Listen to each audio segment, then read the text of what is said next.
Oops, make sure it's not gonna power off. Okay, you're good. No, this one's kind of there. We are continuing the one we did, of course, last week I was out of town, but this is the government of the church. You still have that one before we do the giving. If you don't, we got maybe an extra copy or so. So I'm going to finish that up just to complete it. Okay, who's the head of the church? Where's the buck ultimately stop, obviously? Jesus, right? Ephesians talks about that, and other places, obviously. But when Jesus left, who did he leave in charge of the church initially? You know, who wrote all these books for us? What do we call these apostles? Apostles, right? But after they passed on, God still had a way of getting things done in His churches, and so we have apostles, and then we also set up. He also set up elders as these overseers. First Peter, we're just kind of reviewing here, but he says, 1 Peter chapter 5, to the elders among you, I appeal as a fellow elder, a witness of Christ's suffering, one who shared in the glory to be revealed. Be shepherds of God's flock that's under your care. Serve as overseers, not because you must, but because you are willing. As God wants you to be, not greedy over money, but eager to serve, not lording it over those who trust in you, being examples to the flock. So, these words we talked about, elder, pastor, shepherd, overseer, they're all synonymous. Now today that kind of gets mumble-jumble. You know, what happens is, and there was an evolution of the office of elder. Because remember, initially, you had the office of elder, and let's say you had a church right here, right? And then you had elders, plural, over this church, right? That's the way I would say you had the church in Philippi. And then you had plural. By the way, it wasn't just, and by the way, again, we're talking about overseers, shepherds, / pastors. Same thing, same office initially. Eventually they were called bishops in the 2nd century. But all this is referring to, and there never was, by the way, there never in the Bible was called the pastor. Is that shocking? You didn't see that because it was a collegiate eldership. You know what I mean by that? They all had equal say. I mean, someone like in our church may chair the eldership for the year. But that doesn't mean, this person has more sway than anybody else. At least they shouldn't. You know what I'm saying? They're all on equal ground. And initially in the first century church, this is the way it was. There wasn't anything called the pastor. And so these are the men who God said, you guys are to be shepherds, to oversee, and it had to do with their maturity, their understanding, their watch care over a single church, right? That's my understanding of the New Testament. But what happened then, let's say you got a church over here, and then a church over here in this city. Well, what happened initially, you had like a bishop, this is another word for elder, over these elders in one church. You understand you had like an archbishop or chief bishop, right? That's not biblical per se. But it goes on from there because you got this church, and now you've got this bishop over these elders, right? And these elders, who's overseeing now a region of our churches. Does that make sense? What's happening? This is the evolution of the monarchical bishop. What's monarch? It's one, right? So bishop, monarchical eldership. So ultimately, you got churches and churches. So you got, ultimately you got a chief bishop, archbishop, right? Who's going to oversee all of this, right? And then you got another archbishop over here, arch-elder. Let's just put that word. You understand what we're saying? And he's over all these churches, right? But then over them, ultimately, what do you get? Pope, right? He's overseeing all these. But again, this is moving away from the New Testament. And it gradually happened. It happened actually pretty quickly. By the 3rd, 4th century, we're studying in our early Christian centuries class. It moved from collegiate eldership to a monarchical bishop, one elder over many churches, to ultimately you had obviously the Pope, which was a form of the Roman government, which was the Caesar. The Pope just kind of acted like a Caesar. And so the church began to emulate the government around it. And so that's why here in our churches, we do the best we can to go back to the New Testament and follow where you have a plurality of elders, right, over one church. South Lake Christian Church, right? We have another church over here, Christian Church down the road. We have another Christian church down the road. Do our elders have any say over them? Does this church, those elders have any say over us? No, we're independent, right? This is an independent church.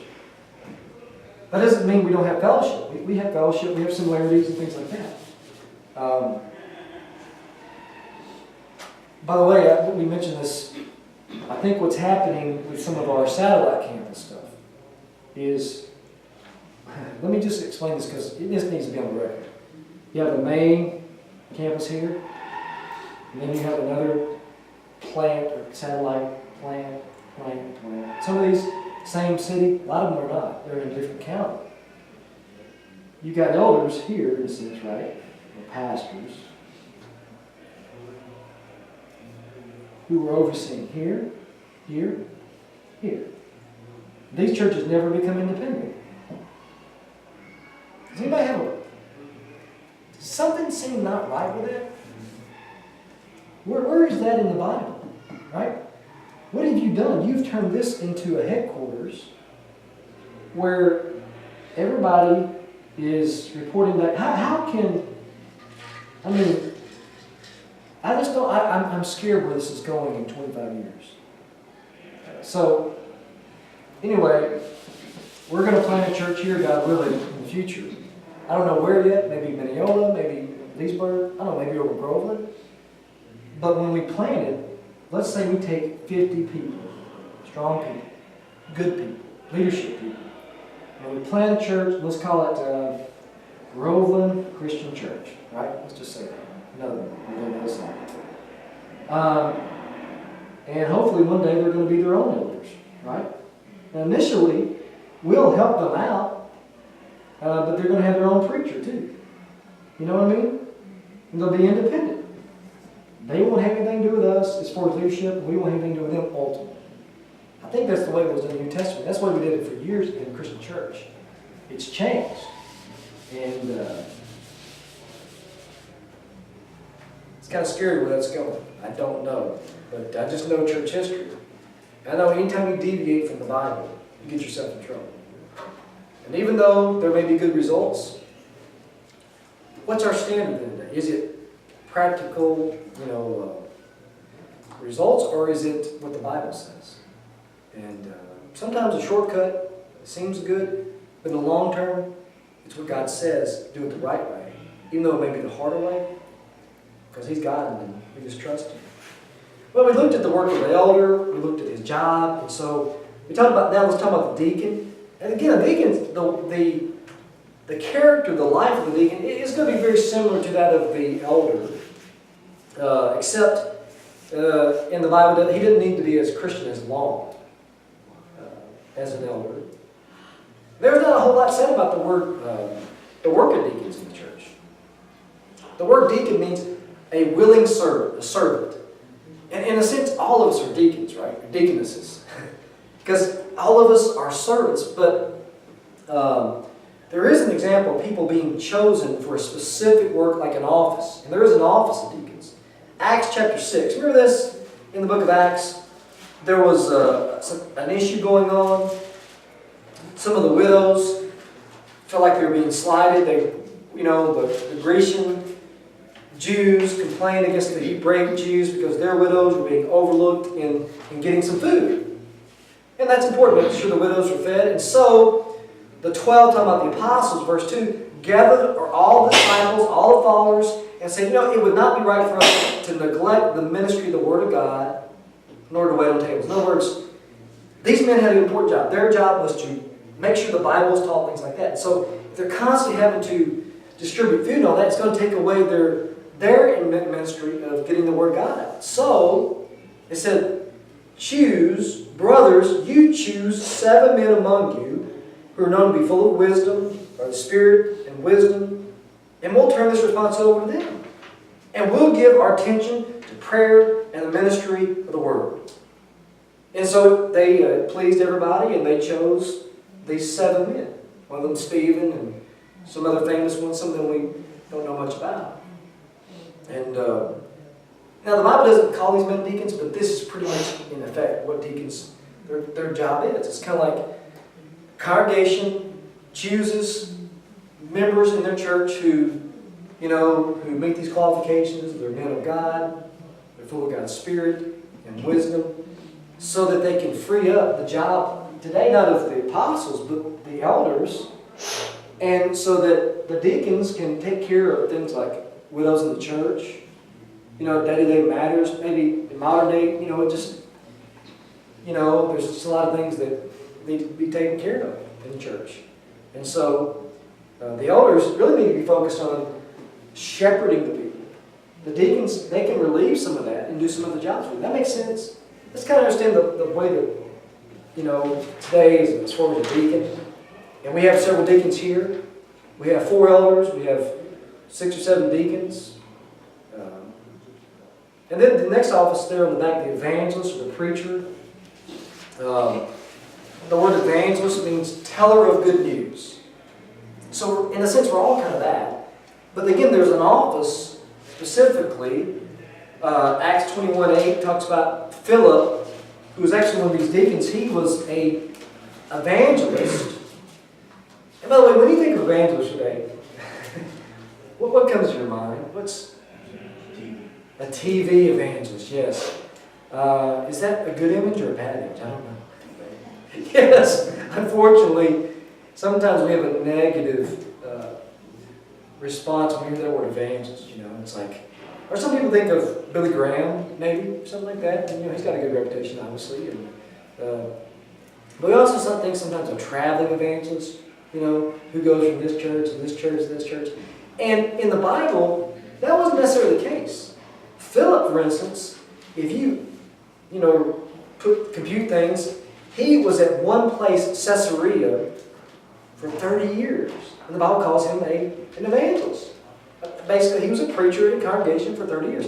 And so, I know today we have these images of evangelists going here, there, TV, but it's still a good word. In fact, that's the word I prefer for my title. It's evangelist. It's so misunderstood. You tell people you're evangelist, they go, they look at you weird. But biblically, that's my job. And biblically, evangelist is in the Bible. The word is in the Bible. Yeah, Acts 21:8. That's a good question. Look at Acts. Again, this is the beginning of the church. And it talks about leaving the next day. They're talking about their travels. We reached Caesarea, stayed at the house of Philip the evangelist, one of the 7. One of the 7 that was chosen for deacon. He's now an evangelist as well. And he's at Caesarea. And we know, if you read further and compute things, he was there for 30 years as the evangelist, as the one who told the good news. In 2 Timothy, Paul wrote this letter to a preacher, an evangelist, Timothy. Timothy was a young man. He was a preacher. And he uses that kind of language. 2 Timothy 4, verse 5, he says, "But you," talking to Timothy, "keep your head in all situations, endure hardship, do the work of an evangelist. Discharge all the duties of your ministry." So he's saying basically, that this is an office. Timothy, you're an evangelist. Do what I told you to do, right? fact, if you go just down a little bit in the book of Titus, he's giving him instructions. Titus was an evangelist. He was a preacher. And he was going to this place called Crete. And he says, verse 5, the reason I left you in Crete was that you might straighten out what was left unfinished and appoint what? Elders in every town as I directed you. So he's one of these evangelists. He sometimes goes to place. But one of his jobs was to appoint elders. So you see this job has authority with it. So you're right. He was called to preach the gospel. Paul refers to it as a work of a minister. Men who devote themselves to the preaching of the gospel, the Bible talks about they should get their living from the gospel. I've been blessed in churches to be able to devote my full time to ministry. And not everybody's been able to do that. Remember even Paul himself, there were times he had to do another job on the side. What was Paul's side job? What did he do to fund his ministry? A tent maker. Him and Aquila and Priscilla, things did that. They did that. This church here I'm on full time. We have a couple of part-time staff too. And, it's nice to be able to focus full time on ministry, and whether it be visiting or preparing sermons or weddings and funerals and hospital and all that. As the church grows, it's a good work, but it's just like any job in a sense too. But Paul says, it's fair that those who do that. It's like if we have a missionary and he's doing good work, it'd be nice if we can support him the best we can so he can focus on where he's at. And instead of him having to, if he doesn't have to get another job, we can give him the funds to focus on that area. And that's kind of what he's talking about. Men should be respected for their hard work, and it should be hard work. But the respect given them is not which belongs to God. Titles. Sometimes if you do an interview with the paper or something like that, or somebody, sometimes they'll say Reverend Free. It's like, no. Psalm 111, verse 9, sometimes has been taken. I think some people take a title that's meant to be for God and they put it on man. Now, it depends on your translation. Anybody have a older translation, like a King James or so? Eric, can you look up in yours King James real quick? And see what that says. Psalm 111, verse 9. Let me give you my translation. He says, He, talking about God, provides redemption for His people. He ordained His covenant forever. Holy and awesome is His name. Awesome. By the way, awesome. That's a word we just kind of... You ever noticed everything's awesome today? Especially in the 90s, everything was awesome. It was like, man, this peanut butter jelly sandwich is awesome. That movie was awesome.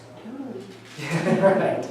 Along with Bill and Ted, And yet, it seems to me that word awesome in the Bible is reserved for, God.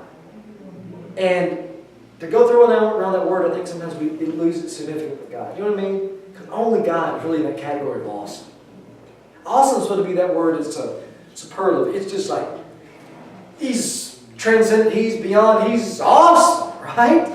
That's what He's talking about God here, right? So, what did you have there in your translation, the King James, looking that one up? 11:9. Yeah. He said redemption into His people. He hath commanded His covenant forever. Holy and reverend in His name. Reverend. Now, has that title ever been used of people then? Yeah. Reverend so-and-so. Reverend so-and-so. Reverend Smith. But is that really a title that man should put on himself? No. I think that's a title reserved for God. So, and again, all these titles and stuff, I think we should be very careful because can you imagine Jesus coming up this morning and, and having a parking spot for Himself? I was privileged to have some very good men teach me in Bible college and in ministry, my 7 years of places. You know that you don't take the first line. You don't get in line at first. You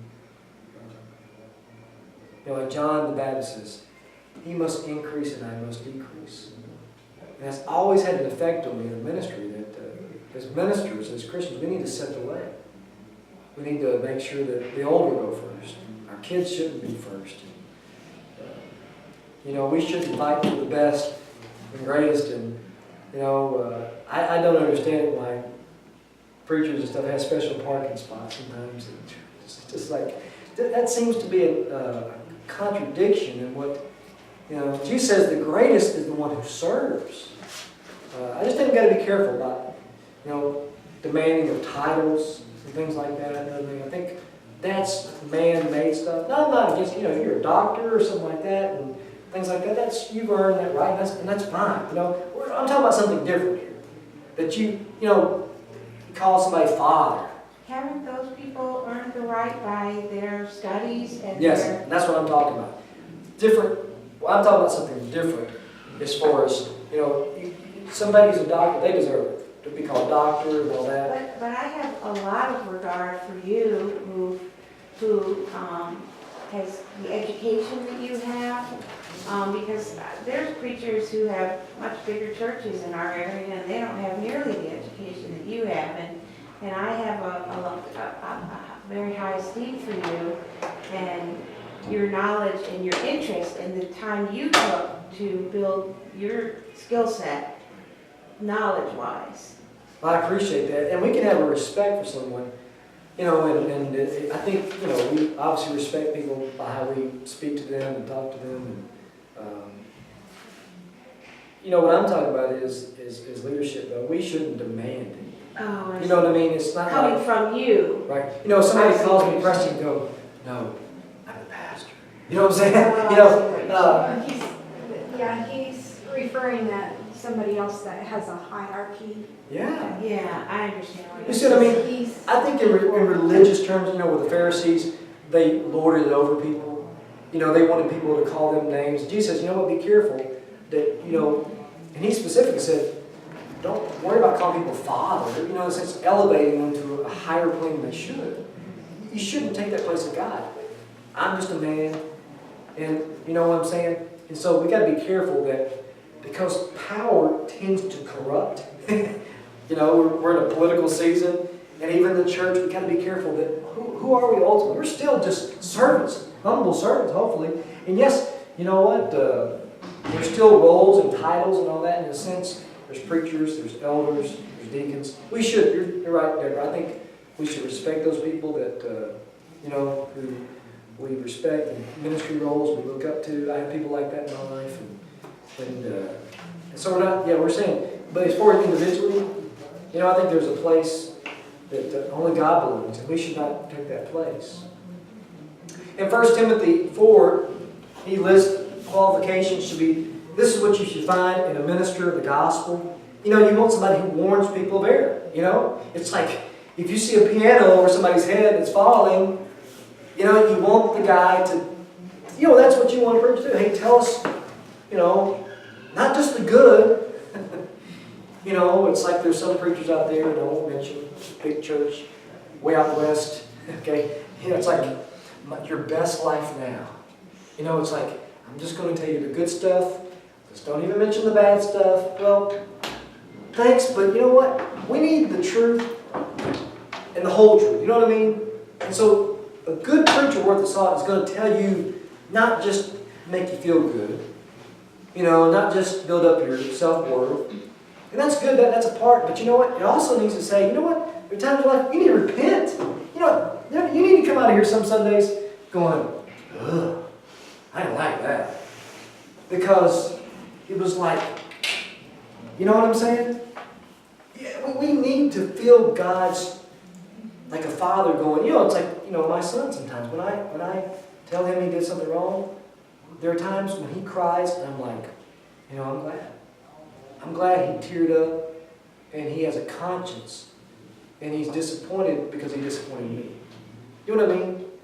And I think that's, when God's word is preached, you want somebody in that pulpit, you know, with me or somebody else who's warning people. You want somebody who's a student of the Bible, you know, who knows God's word.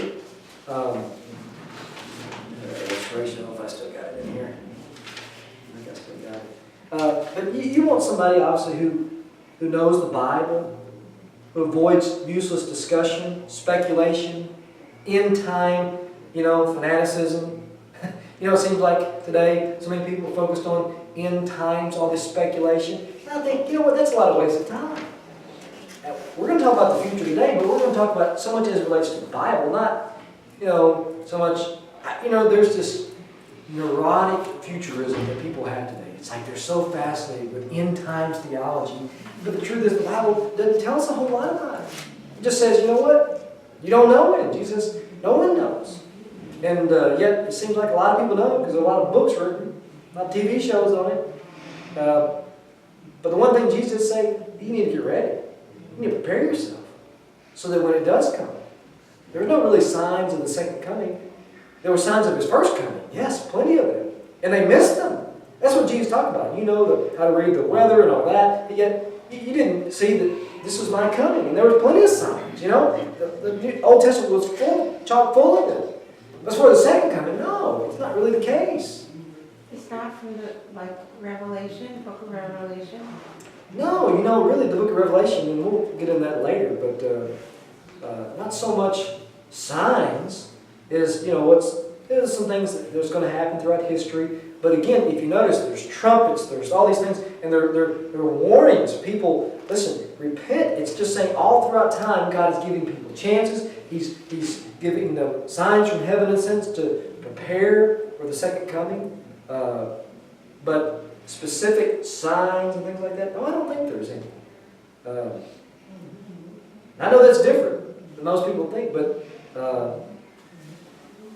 it's a preacher's job, by the way, to know that. And not to spend so much time on speculation as to say, what does the Bible say? You understand what I'm saying?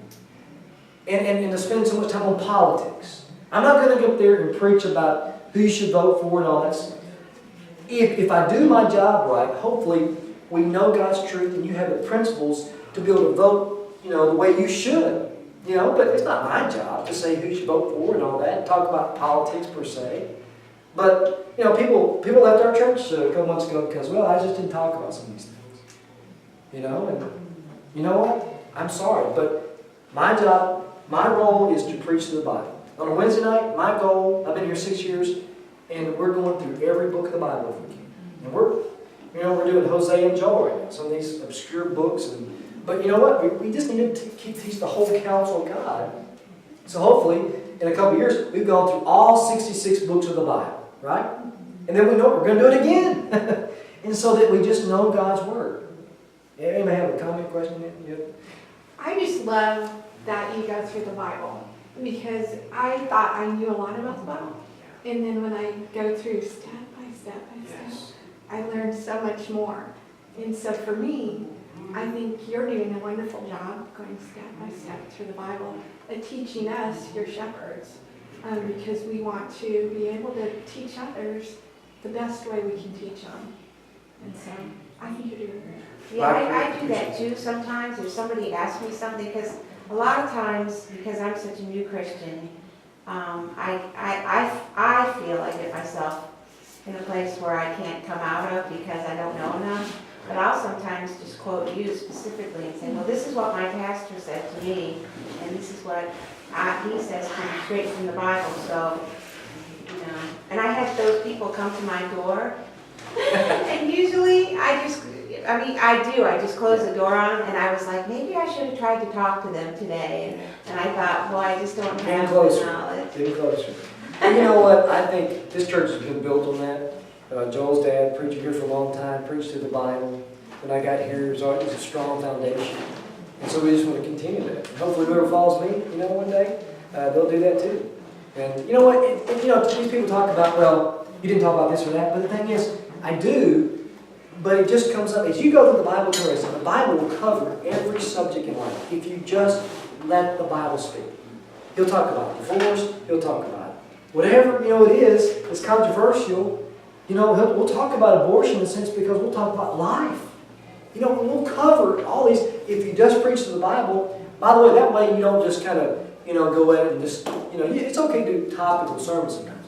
But I think the best is just like going through Ephesians. Man, you go through Ephesians, look how many topics we've covered in 6 chapters. It's amazing. So, I'm happy to see some of the churches are going through the Bible and the story and stuff like that. I think that's good. Hey, we're out of time. God, we thank you for allowing us to get together on another Sunday like this and talk about your church and the way you want us to govern it. And Lord, help us to do it your way, even though sometimes it's not maybe the popular way or convenient, but we know it's the best way. In your name we pray.